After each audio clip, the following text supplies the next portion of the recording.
नमस्कार, मैं हिमांशु और आप देख रहे हैं टारगेट विद हिमांशु।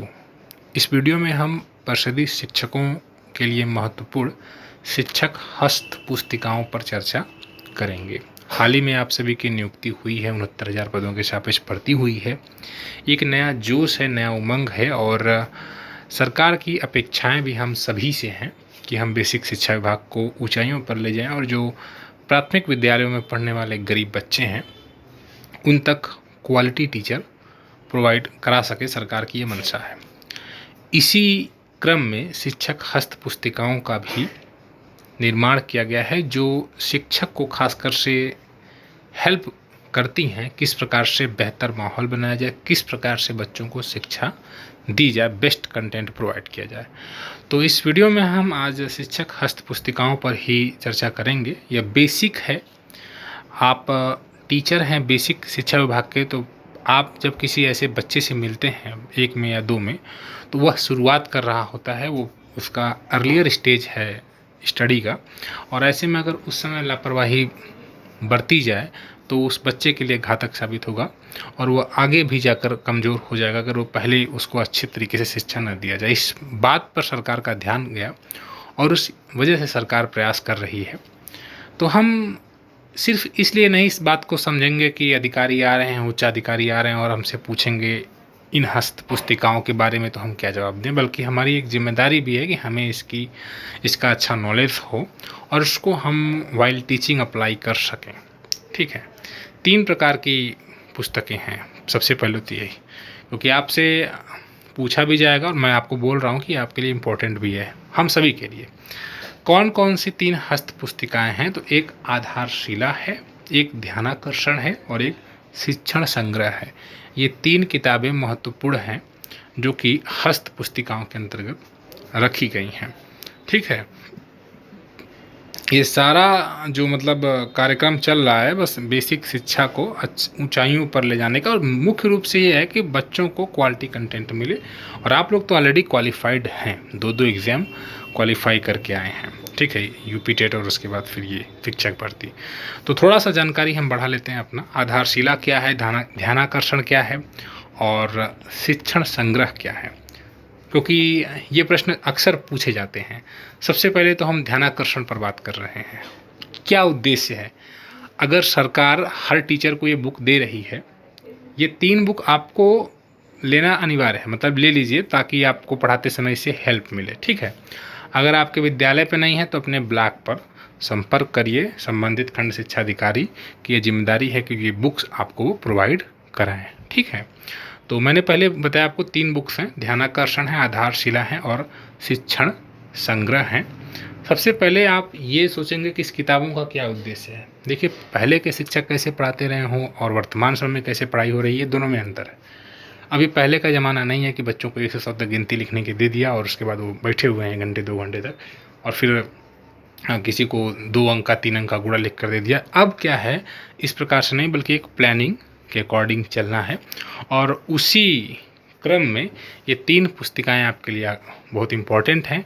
आपसे कोई भी पूछ सकता है ध्यानाकर्षण हस्त पुस्तिका में क्या है, उसमें क्या उद्देश्य है उसके बनाए जाने का, आधारशिला क्या है, शिक्षण संग्रह क्या है। तो इन्हीं तीनों पर हम आज चर्चा कर रहे हैं।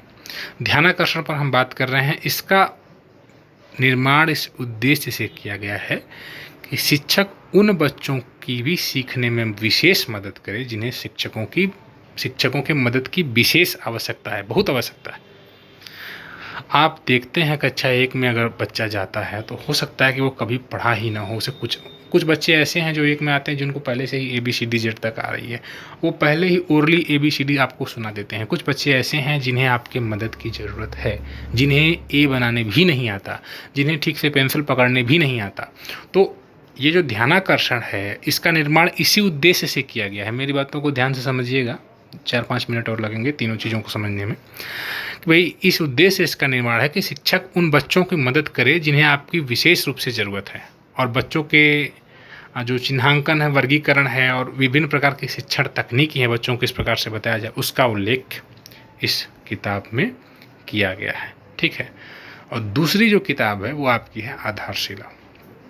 अब आप ये दिमाग में, जैसे कोई भी चीज़ आप क्यों पढ़ेंगे या क्यों पढ़ाएंगे, आधारशिला का विकास क्यों किया गया होगा। आप सोचेंगे ना कि इसको क्यों बनाया गया। प्रारंभिक स्तर पर कक्षा 1 और कक्षा 2 के बच्चों में भाषा और गणित, ये जो 2 मुख्य विषय हैं। अब कक्षा 1 में बच्चा आ रहा है तो उसका विशेष संबंध तो समाज से है नहीं, तो उसको सामाजिक विषय तो पढ़ाना नहीं है आपको। 1 में बच्चा है तो अपनी भाषा बेहतर तरीके से बोले।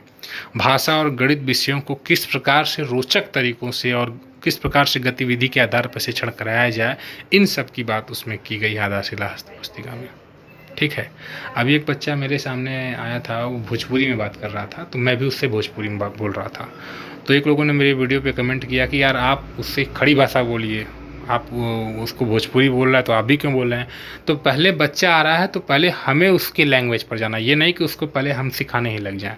उसको फैमिलियर बनाना है, उसके साथ ऐसा माहौल बनाना है कि वो अपने आप को ये ना सोचे कि मैं किस जगह आ गया, बिल्कुल अलग जगह पर आया। तो हमें इस चीज़ पर ध्यान देना है। आप इस पुस्तिकाओं को पढ़ेंगे तो आपको चीज़ें क्लियर हो जाएंगी। पहले ही दिन आ गया, अब हम लगे उसको पूरा अंग्रेजी में बोलने और खड़ी भाषा में बोलने, तो बेचारा डर जाएगा कि हम किस माहौल में आ गए, कहाँ पर आ गए। ठीक है। तो परिस्थितियों को धीरे धीरे बदलना है। ठीक। तो ये आपका मुख्य रूप से आधारशिला हस्त पुस्तिका बनाने का कारण है कि जो 1-2 के बच्चे हैं, अगर आपसे कोई उच्चाधिकारी अगर पूछते हैं आधारशिला हस्त पुस्तिका का क्या कार्य है, किस उद्देश्य से बनाया गया, तो भाई आप कह देंगे कि कक्षा 1 और 2 के बच्चों में भाषा और गणित विषयों को मतलब बुनियादी समझ उसका विकसित करना, उसको बेहतर बनाना, ये मुख्य रूप से उद्देश्य है आधारशिला हस्त पुस्तिका का। ठीक है। और तीसरी जो हस्त पुस्तिका है वो है शिक्षण संग्रह। इसमें क्या है कि किस प्रकार से रुचिकर और प्रभावी कक्षा शिक्षण आप किया जाए, किस प्रकार से आपको अपना लेसन प्लान बनाना है, टीचिंग प्लान जिसको कह सकते हैं, शिक्षक डायरी किस प्रकार से बनाना है, आपको अपने विद्यालय का, अपने कमरे का माहौल कैसा करना है। आपने देखा होगा कि उसमें प्रेरणालय चित्र लगाना है, प्रेरणा तालिका लगाना है और प्रिंट रिच मटेरियल जिसको कहते हैं लगाना है। ये सारी चीज़ें भी आपको मिली होंगी। इन तमाम प्रकार की चीज़ों को लगाना है। तो ये शिक्षण संग्रह है, जो जो चीज़ें एक प्रकार से आप पढ़ाते समय यूज़ करेंगे।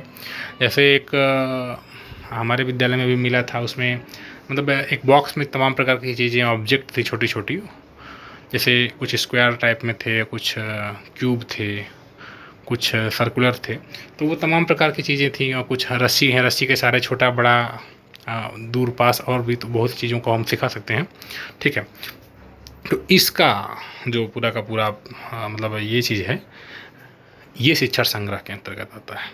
ठीक है। तो ये 3 प्रकार की किताबें आपको विशेष रूप से जाननी आवश्यक हैं। अगर आप ये नहीं जानेंगे तो समस्या हो सकती है।